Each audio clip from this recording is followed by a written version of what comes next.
Ay sabi nga po ng matatanda mga kaibigan ay huwag po nating murahin ang mga kaibigan natin dahil may buhay din po yan mga kabalita.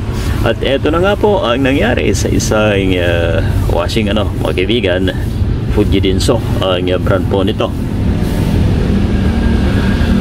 At inubos ang buong wire ng unit na ito dahil sabi nga po ng may-ari ay minura niya daw po. At ayun, ayaw siyang tigilan mga kabalita. Totoo nga ba yun? Ayan, comment na lamang po kayo mga kaibigan sa ating vlog na ito. At syempre, i-rewire po natin ito mga kaibigan Ayan, halos walang natira.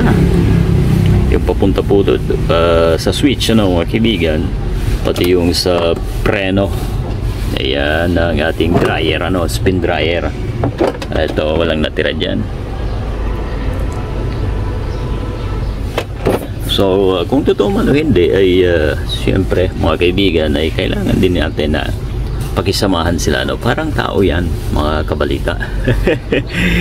Alright, sa muli ay samahan niyo po ang inyong abang lingkod sa isa na namang paggawang ito mga kaibigan naway kapulutan po natin ng kahit kaunting idea ang ating video na ito mga kaibigan syempre yan ay may color coding naman yan mga kaibigan, madaling i-trace ito kasi na dalawa, huwag kayong malilito dahil yan ay papunta dun sa switch yung pagpabalik-balik ng ating motor wash mga kaibigan, yan yun. At yung dalawang brown naman, ayan, yan yung line mga kaibigan. Medyo mahirap din talaga pagka baguhan po tayo, pero matitrace din po ninyo yan sa mga gusto ring gumawa kagaya po neto. Ayaw nating magastusan mga kaibigan, ay tayo na mismo ang gagawa alright. So dahil wala po tayong magka camera sa atin ay mamaya papakita ko po sa inyo mga kabalita. Yes, stick around sa ating vlog na ito mga kaibigan. Eto mga kabalita madali lang naman pong sundan yan ayan. Yung yellow na yan, pwede pong magkabaliktaran yan mga kaibigan dahil yan po ay sa wash motor natin. At ito naman, na brown na dalawa, pwede rin po yan. Kasi ito yung linya po natin papunta sa mga switch pwede dito sa ating spin dryer at yung isa naman ay sa motor wash mga kaibigan. So napakadali na sundan kayang-kaya niyo po ito mga kabalita. Kaya dapat laging sinusunod ang color coding mga kaibigan.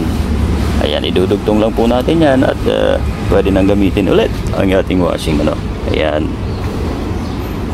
So ito na mga kabalita at nadugtong na po natin lahat at mapapansin nyo naman na pare-parehas lang ayan, wala pong nag-iba ang kulay. So hindi kayo maliligaw mga kaibigan pagka nginat-ngat ng kaibigan nating taga ang inyong mga washing alright. Ayan, ngayon i-test na natin yan mga kabalita plug in. Okay, switch natin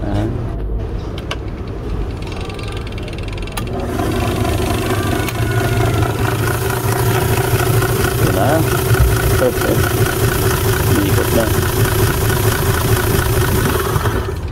reverse. Okay.